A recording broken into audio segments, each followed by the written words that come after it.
할렐루야, 예수님의 사랑으로 성도 여러분을 사랑합니다. 저는 고등학교 때 수학여행을 설악산으로 갔습니다. 첫날 도착한 것은 강릉 경포대였죠. 당시만 해도 영동고속도로가 완전히 닦여지지 않아 대관령 99구비를 흙먼지를 날리며 돌고 돌아서 마침내 강릉에 도착했습니다. 그리고 지금은 카페거리가 되어 있는 경포대변 바로 앞에 있는 여관의 여정을 풀었습니다. 저녁이 되고 어둠이 밀려오자 당시 수학여행 때 필수 코스였던 캠프파이어와 춤을 추는 시간이 있었습니다. 친구도 그렇게 춤을 추며 보내던 시간에 저는 굳은 각오로 옥상에 올라갔습니다. 처음으로 온 동해에서 저 유명한 일출을 보기 위해서였습니다. 그러나 태양은 그렇게 쉽게 떠오르지 않았습니다. 밤은 점점 깊어가고 동해바다도 점점 캄캄해졌습니다. 캠프파이어 불도 점점 쓰러지고 놀던 친구들도 하나둘씩 숙소에 들어가더니 마침내 완벽한 혼자가 되었습니다. 철석에는 파도 소리만 들릴 뿐 밤바다는 적막했습니다. 그나마 밤하늘에 빛나고 있는 달과 별들이 저와 함께 밤을 지키고 있었습니다. 그리고 정말 사방이 칠흑같이 어둡다고 생각하던 어느 시각 저 멀리 수평선에서 아주 희미한 빛이 보였습니다. 그리고 그 빛의 공간은 점점 넓어지고 빛의 색깔은 점점 짙어졌습니다. 여명이 통하고 있었습니다.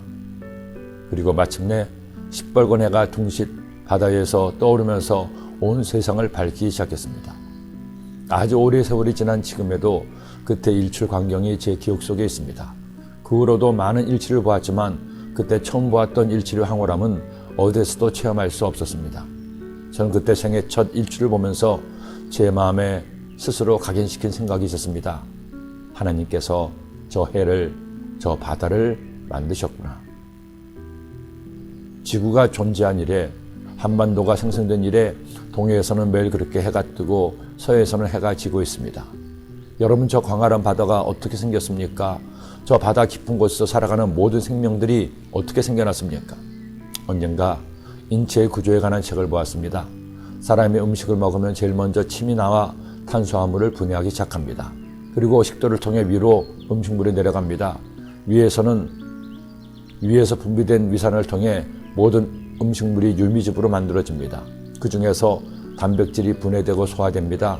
12정을 거쳐 소정으로 내려간 유미즙은 탄수화물, 단백질, 지방을 소화시킵니다.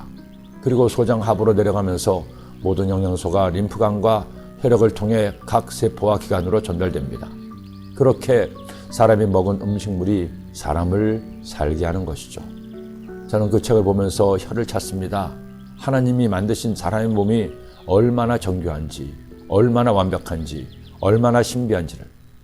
이런 사람 육체가 어쩌다 우연히 저절로 이루어졌다는 생각은 가장 어리석은 무지일 것입니다. 하나님께서 마침내 욥에게 찾아오셨습니다. 인간으로서 당할 수 있는 모든 고난을 당한 채 자신의 의를 자랑하고 하나님이 자신을 버렸다고 절망하는 욥에게 마침내 말씀하신 겁니다. 하나님께서는 욥에게 어떤 말씀하셨습니까? 하나님이 하신 말씀은 이것입니다. 이 세상 모든 만물을 누가 지었느냐고, 이 세상 모든 것을 누가 다 아느냐고, 너는 피조물이고 나는 창조자인데 내 앞에서 너의 공의를 자랑하느냐고, 내가 내 공의를 부인하려느냐, 내 의를 세우려고 나를 악하다 하겠느냐, 내가 하나님처럼 능력 있느냐, 하나님처럼 천둥소리를 내겠느냐. 인간의 유한한 눈으로 보면 세상이 부조리하게 느껴질 때가 있습니다. 하나님이 계신다면 어떻게 이런 일이 일어날 수 있느냐고 자신이 이해하지 못한 일이 일어날 때 하나님 탓을 합니다. 그러나 여러분, 욥에게 말씀하신 하나님 말씀을 한 절 한 절 읽어보세요. 오늘만큼은 욥기서 38장에서 41장까지를 정독해 보세요. 사람은 감히 하나님 앞에서 자신을 자랑할 수 없습니다. 하나님을 원망하거나 하나님 탓으로 돌려서도 안 됩니다. 하나님은 우리의 창조자이시기 때문입니다. 살면서 원치 않은 고난이 닥칠 때가 있습니다. 그때 우리가 할 일은 잠잠히 하나님의 은혜를 구하는 것입니다. 이 고난을 감당할 힘과 지혜를, 인내를 달라고 기도해야 됩니다. 그때 고난의 끝이 여러분에게 다가옵니다. 기도드립니다. 사랑의 주님, 고난당한 욥에게, 절망하던 욥에게 주님이 찾아오셨습니다. 그리고 감히 하나님 앞에 교만했던 욥을 꾸짖었습니다.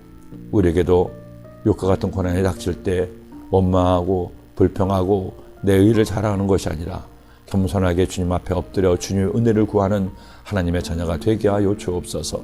주님, 고난당하는 주의 백성들이 있습니까? 이제 욥을 찾아오신 것처럼 저희들을 만나주시고 저희들의 고난이 변하여 축복되게 하여 주옵소서. 예수님의 이름으로 기도드립니다.